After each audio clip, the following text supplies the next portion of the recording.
নমস্কার বন্ধুরা, গল্পের ডালি বাই শুভ গল্পের আসরে আপনাদের সকলকে স্বাগত জানাই। বন্ধুরা, আজ আপনাদের শোনাবো সমরেশ বসুর লেখা ভূতের গল্প উত্তর সিকিমের ভূত বাংলো। তবে বন্ধুরা, গল্প শোনার আগে আপনাদের সকলের কাছে আমার একটা অনুরোধ, প্লিজ আমার চ্যানেলটি সাবস্ক্রাইব করুন আর বেল আইকন টিপে দিয়ে আমার সঙ্গে থাকুন। চলুন এবার তাহলে গল্প শুরু করা যাক। এবার আমি তোমাদের গোগলের গল্প শোনাতে পারলাম না, তাই ঠিক করেছি এবছরে আমার নিজের চোখে দেখা একটা ভুতুড়ে ঘটনার কথা তোমাদের শোনাবো। ভুতুড়ে ঘটনাটা সত্যি ভূতের কাণ্ডকারখানা কিনা সেটা তোমরাই বিচার করবে। প্রায় 14 বছর আগে আমি প্রথম সিকিমের রাজধানী গ্যাংটকে বেড়াতে গিয়েছিলাম। কোথায় কোন হোটেলে উঠব সেসব আগের থেকেই ঠিক করা ছিল, কিন্তু সেখানে কারোকেই চিনি নেই। আমি একলা মানুষ, গল্প করার কথাবার্তা বলার লোক নেই, একমাত্র হোটেলের মালিক আর তার মেয়ে বউ ছাড়া। হোটেলের মালিক ছিল একজন বাস্তুহারা তিব্বতী। চীনারা যখন তিব্বত দখল করে নিয়েছিল তখন দলাই লামার সঙ্গে হাজার হাজার তিব্বতী ভারতবর্ষে চলে আসে আর নানান জায়গায় ছড়িয়ে পড়ে। এখনও সেই সব তিব্বতীরা আমাদের দেশেই থেকে গিয়েছে। গ্যাংটক শহরের সবচেয়ে বড় সৌন্দর্য হল প্রায় 2 কিলোমিটার জায়গা অনেকটাই সমতল। শহরের বাজার, দোকানপাট, হোটেল, রেস্টুরেন্ট সবই সেই সমতল রাস্তার দুধারে। আর এই রাস্তায় ঘুরতে ঘুরতে নীল আকাশের গায়ে সবসময় দেখতে পেতাম কাঞ্চনজঙ্ঘার বেশ বড় একটা অংশ মাথা তুলে দাঁড়িয়ে আছে। সকাল থেকে বেলা বাড়ার সঙ্গে সঙ্গে তুষারাবৃত কাঞ্চনজঙ্ঘার রঙও বদলাতে থাকত। সেই দিকে তাকালে বাকিটা সবই নিচের পাহাড়ি অঞ্চল, গাছপালায় নিবিড় সবুজ আর নীল দেখাত। আবার অন্যদিকে পাইন, দেবদারু, নানা গাছের ফাঁকে ফাঁকে পুলিশের ব্যারাক, সরকারি অফিসগুলো দেখা যেত। সমতল পথ দিয়ে হাঁটতে হাঁটতেই চলে যেতাম এককালের রাজা ছাগিয়ালের প্রাসাদের দিকে।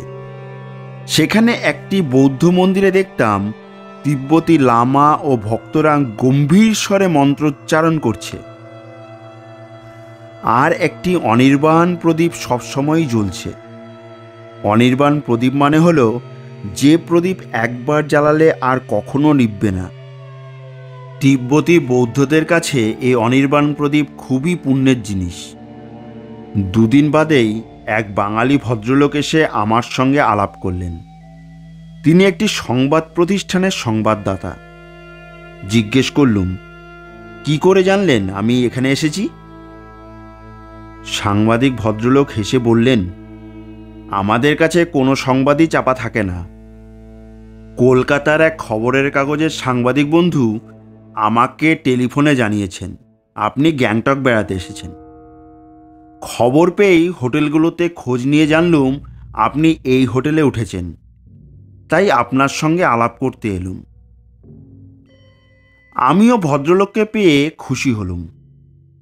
তিনি ওর বাড়িতে আমাকে নিয়ে গেলেন। তার স্ত্রীর সঙ্গে পরিচয় করিয়ে দিলেন। তাদের একটি 4-5 বছরের মেয়ে ছিল। হাসি খুশি মেয়েটির সঙ্গেও আমার খুব ভাব জমে গিয়েছিল। সে আমাকে গ্যাংটকের অনেক গল্প শোনাত। সাংবাদিক ভদ্রলোক গ্যাংটকে যা কিছু দেখাবার সবই আমাকে ঘুরিয়ে ফিরিয়ে দেখিয়েছিলেন। তিনি আমাকে পরিচয় করিয়ে দিয়েছিলেন মিলিটারি ক্যাপ্টেন টি.কে. বাসুর সঙ্গে। টি.কে. বাসু অর্থাৎ তাপস কুমার বসু। গ্যাংটকের মতন জায়গায় একজন মিলিটারি ক্যাপ্টেনের সঙ্গে আলাপ হওয়া খুবই সৌভাগ্যের বিষয়। ক্যাপ্টেন বাসু একদিনের আলাপেই আমার এমন বন্ধু হয়ে গেলেন, পরের দিনই তিনি আমাকে তাদের মিলিটারি মেসে দুপুরে খাবার নিমন্ত্রণ করলেন। বললেন, আপনি হোটেলেই তৈরি হয়ে বসে থাকবেন, আমি নিজে আসতে না পারলে গাড়ি পাঠিয়ে দেব। মিলিটারি ড্রাইভার আপনার খোঁজ করে আপনাকে নিয়ে যাবে। গ্যাংটকের মতন জায়গায় এরকম একজন ক্যাপ্টেনকে পেয়ে আমার খুবই আনন্দ হলো। পরের দিন একজন মিলিটারি পোশাক পরা সর্দারজি অর্থাৎ শিখ ড্রাইভার বেলা 11টায় হোটেলে এলেন। আমি হোটেলের নিচের তলায় রেস্টুরেন্টে বসেছিলাম। ড্রাইভার সর্দারজি হোটেলের মালিককে আমার নাম বলতেই তিনি আমাকে দেখিয়ে দিলেন। সর্দারজি আমাকে একটি ছোট চিরকুট দিলেন। তাতে লেখা ছিল, দাদা, ড্রাইভার জসবন্ত সিং আপনাকে নিয়ে আসবে, আপনি এর সঙ্গে চলে আসবেন। ইতি তাপস। আমি জসবন্ত সিংয়ের সঙ্গে একটা দ্বীপে চেপে বেরিয়ে পড়লুম। সমতল পাহাড়ি পথে গিয়ে মিলিটারি মেসে যেতে আমার রীতিমতো ভয় হয়েছিল। মেসটা ছিল একটা পাহাড়ের মাথায়। রাস্তাটা এমন উঁচু আর খাড়া, একটু এদিক ওদিক হলেই একেবারে সোজা জমালয়ে চলে যেতে হবে। যাই হোক, মেসে পৌঁছলুম। সামনে লন, একটা গাড়ির পক্ষে পুরোপুরি পাক খাবার মতো জায়গাও নেই। মেস রুমটা বেশ বড়। Captain T K. বাসু ছাড়াও আরও বেশ কিছু ভদ্রলোক ভদ্রমহিলারা ছিলেন। ভদ্রলোকেরা সকলেই নানান স্তরের অফিসার, এবং যিনি মিলিটারি ডাক্তার ছিলেন তিনি একজন উড়িয়া। ক্যাপ্টেন বাসু ছাড়া আর কোনো বাঙালি না থাকলেও সকলের সঙ্গেই আমার খুব ভাব হয়ে গেল। অনেক রকম রান্না হয়েছিল, সবই দেশীয় রান্না। মাংসের বিরিয়ানি, কাবাবের কোনো তুলনা ছিল না। খাওয়া দাওয়া মিটতে প্রায় বেলা 3টে বেজে গিয়েছিল। ক্যাপ্টেন বাসুই ছিলেন মেসের ইনচার্জ, আর মেসের গায়ে ছিল তার ছোট্ট 2 কুঠুরির থাকবার ঘর। সেখানে বিশ্রাম নেওয়ার সময় ক্যাপ্টেন বাসু আমাকে বললেন, উত্তর সিকিম হলো মিলিটারির হাতে, সেখানে সাধারণ মানুষ এখান থেকে যেতে পারে না, বিশেষ অনুমতি লাগে। আর উত্তর সিকিমে যারা বাস করে তারাও কেউ এদিকে আসতে পারে না। এই সীমান্ত অঞ্চলে সামরিক কড়াকড়ি খুব বেশি। তবে আপনি যদি উত্তর সিকিমে বেড়াতে যেতে চান, আমি তার ব্যবস্থা করতে পারি। আমাদের সঙ্গে গেলে আপনার কোনো অনুমতির দরকার হবে না। আমি তো শুনে খুবই খুশি, তখনই রাজি হয়ে গেলুম। 2 দিন পরেই সকালবেলা একটা জোঙ্গা জিপে চেপে আমরা উত্তর সিকিমের পথে রওনা হলুম। জোঙ্গা জিপ এমন গাড়ি যা খাড়া পাহাড়ি পথে চলতে পারে। ক্যাপ্টেন বাসু ছাড়া আমি আর ডাক্তার মেজর মোহান্তি এবং তার স্ত্রী ছিলেন। গাড়ির চালক ছিলেন সেই জসবন্ত সিং। উত্তর সিকিমের পথটা গিয়েছে তিস্তার উৎসের দিকে, অর্থাৎ তিস্তা যেখান থেকে বরফ গলে পাহাড় থেকে নেমে শিলিগুড়ির পাশ দিয়ে সমতলে নেমেছে, আমরা সেই উপরে উঠেছিলুম। আর আস্তে আস্তে পাহাড় পর্বতের দৃশ্যও বদলে যাচ্ছিল।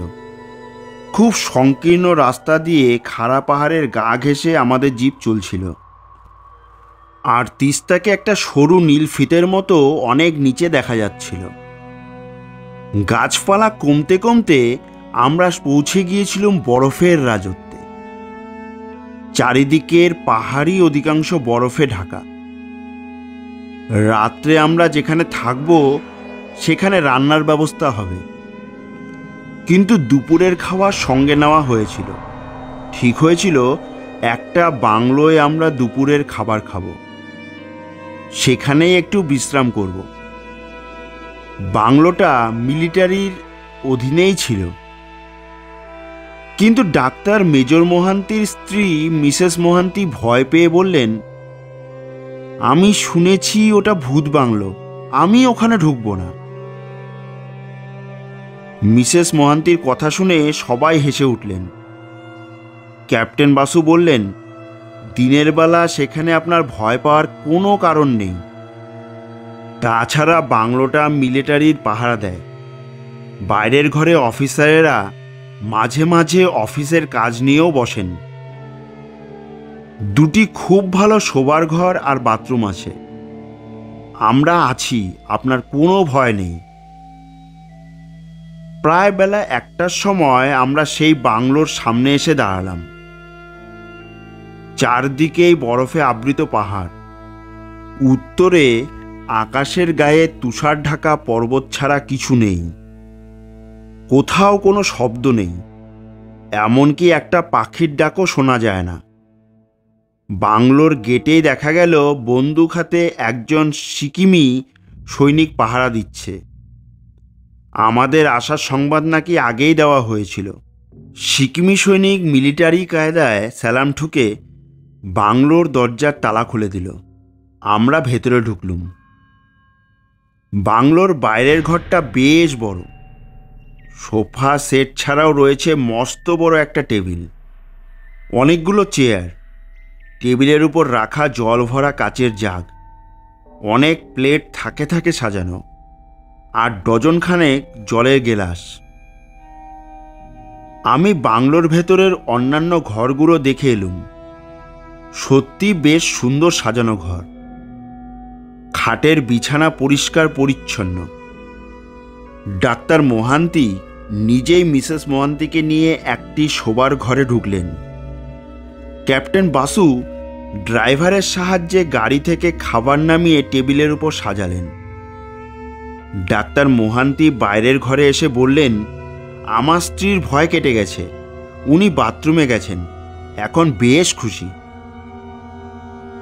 আমার খুব শীত করছিল। তাড়াতাড়ি খেয়ে নিয়ে একটা শোবার ঘরে গিয়ে কম্বল মুড়ি দিয়ে খানিকক্ষণ বিশ্রাম করবার জন্য ব্যস্ত হয়েছিলাম। এই সময়ে হঠাৎ মিসেস মোহান্তির একটা আর্তচিৎকার ভেসে এলো। তিনি ছুটতে ছুটতে বাইরের ঘরে এলেন। দেখলাম তার দু চোখ ভয়ে ও আতঙ্কে বিস্ফারিত। মুখে বোধহয় জল দিয়েছিলেন, মুখটা ভেজা। আমরা সবাই তাকে একটা সোফায় বসিয়ে দিলুম। তিনি প্রথমে কোনো কথাই বলতে পারছিলেন না। তারপর কোনো রকমে যা বললেন তা হলো, বাথরুমের জানলাটা নাকি হঠাৎ যেন বাতাসের ঝাপটায় খুলে যায়। জানলায় কোনো গরাদ ছিল না। জানলায় দেখা যায় বিকট দর্শন একটা মুখ। মাথায় লম্বা লম্বা চুলের বেনি পাকানো, অথচ মুখে ঝুলের মতো গোঁফদাড়ি। সে হাসছিল না কি করছিল বোঝা যায়নি। কেবল তার মস্ত লাল জিভ আর বোগরা বোগরা বড় দাঁত দেখা গিয়েছিল।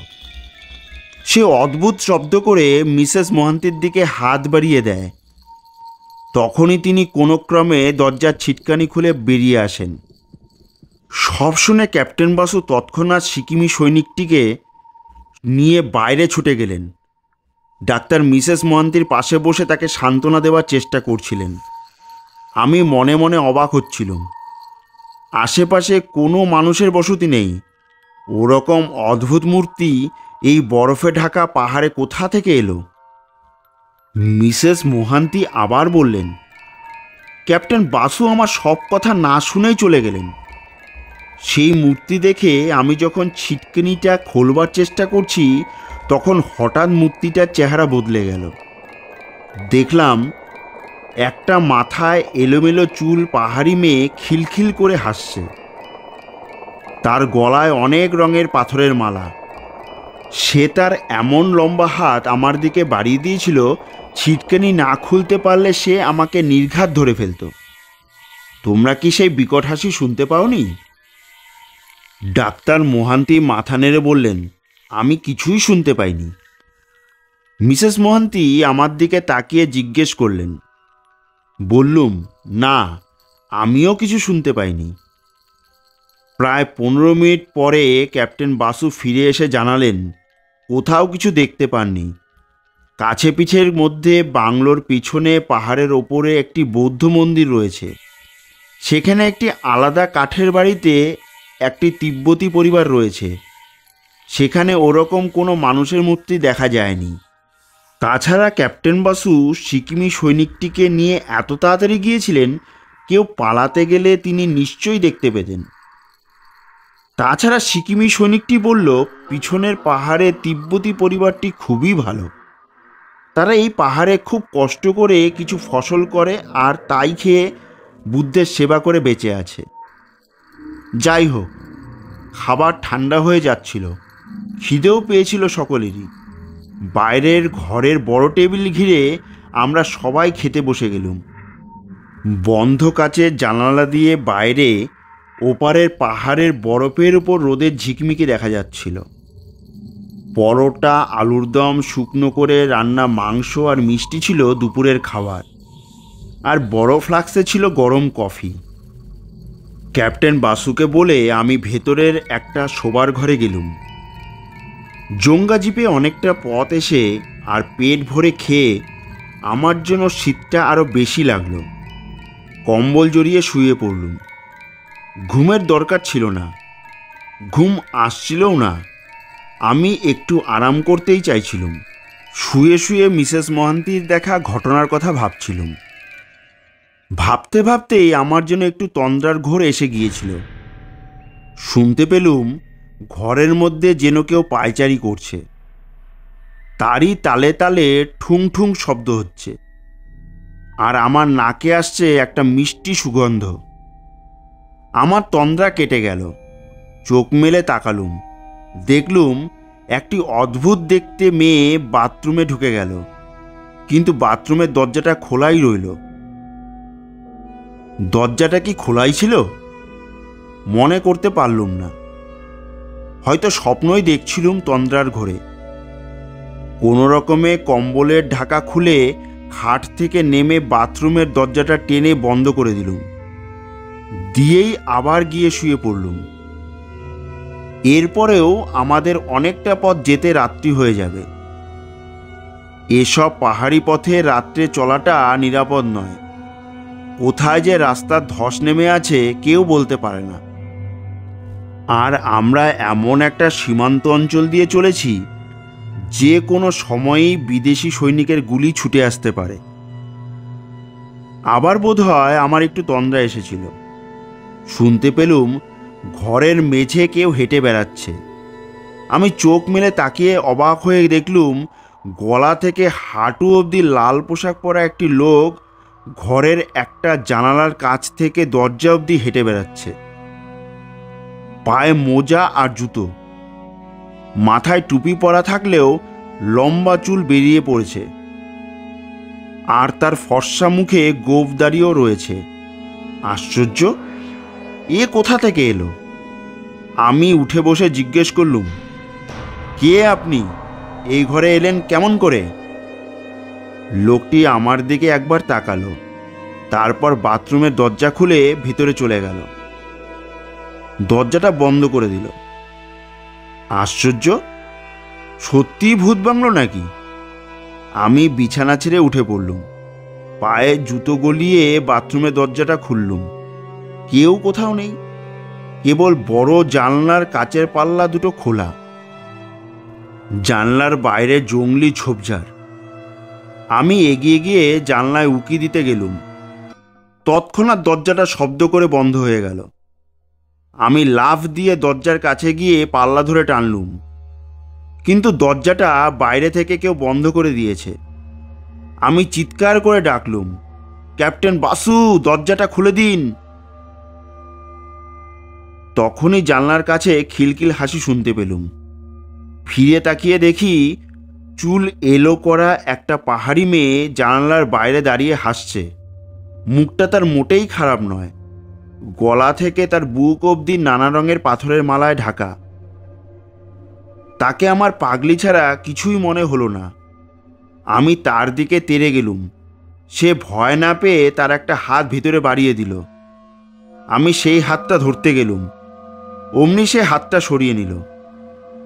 আমি ওর এলোমেলো চুল ধরবার জন্য হাত বাড়ালুম। সে পিছিয়ে গেল আর খিলখিল করে হাসতে লাগলো। আমি এমনই ক্ষেপে গেলুম, বড় জানলায় উঠে বাইরে লাফ দিয়ে পড়লুম। মেয়েটি বোধহয় ভাবতে পারেনি আমি এমন একটা কাণ্ড করতে পারি। সে দৌড় দিল, আমিও তার পিছনে পিছনে ছুটলুম। কিন্তু জঙ্গলি ঝোপঝাড়ের মধ্যে সে যে কোথায় দেখতে পেলুম না, অথচ তার হাসি শুনতে পেলুম। হাসির শব্দ লক্ষ্য করে আমিও জঙ্গলি ঝোপে ঢুকে পড়লুম। এ নিশ্চয়ই কোনো মতলববাজ মানুষদের ব্যাপার। হাসির শব্দ লক্ষ্য করে ছুটতে ছুটতে হঠাৎ এক সময় আমি বাংলোর সামনে পাহাড়ের খাদের ধারে রাস্তায় এসে পড়লুম। তখন আর হাসি শোনা যাচ্ছে না, জঙ্গলি ঝোপও নেই। অবাক হয়ে দাঁড়িয়ে পড়লুম। আর একটু হলে আমি হাজার হাজার ফুট নিচে পড়ে যেতুম। উত্তরের আকাশে তুষারাবৃত পর্বতের গায়ে রোদের নানা রং খেলছে। আমি বাংলোর দিকে এগিয়ে গেলুম। দেখলুম সিকিমি সৈনিকটি বাংলোর বারান্দায় দাঁড়িয়ে আছে। ঘরে ঢুকে দেখলুম ডাক্তার মেজর মোহান্তি আর ক্যাপ্টেন বাসু দুটো ছোট সোফায় গা এলিয়ে চোখ বুজে আছেন। মিসেস মোহান্তি বড় সোফায় শুয়ে ঘুমোচ্ছেন। আমার পায়ের শব্দে ক্যাপ্টেন বাসু চোখ মেললেন, জিজ্ঞেস করলেন, এর মধ্যে আবার বাইরে গেলেন কখন? বললুম, ঘর থেকে এসে বলছি। আমি যে ঘরে শুয়েছিলুম সে ঘরে ঢুকে বাথরুমের দরজাটা দেখলুম। অবাক কাণ্ড, সত্যি বাইরে থেকে বাথরুমের দরজাটার ছিটকিনি বন্ধ। কে বন্ধ করতে পারে? আমি শোবার ঘরে থেকে বাইরে ঘরে এলুম। ক্যাপ্টেন বাসুকে ইশারায় ডেকে ঘরের বাইরে গিয়ে সব কথা বললুম। তিনি শুনে খুব অবাক হয়ে বললেন, আমরা কেউ আপনার শোবার ঘরে ঢুকিনি, কোনো মেয়ের হাসিও শুনতে পাইনি। আমরা দুজনেই দুজনের মুখের দিকে অবাক চোখে তাকিয়ে রইলুম। এ ভূতের ব্যাপারের কোনো ব্যাখ্যাই আমি আজ পর্যন্ত খুঁজে পাইনি।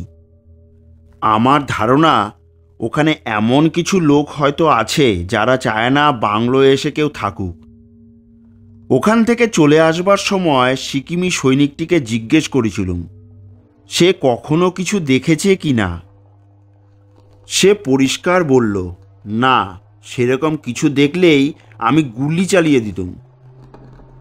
দুর্ভাগ্যের বিষয়, আমার কাছে বন্দুক বা রিভলভার কিছুই ছিল না, কিন্তু ক্যাপ্টেন বাসু আর ডাক্তার মেজর মোহান্তির কাছে রিভলভার ছিল। সেজন্যই কি ভূতেরা তাদের দেখা দেয়নি? কে জানে।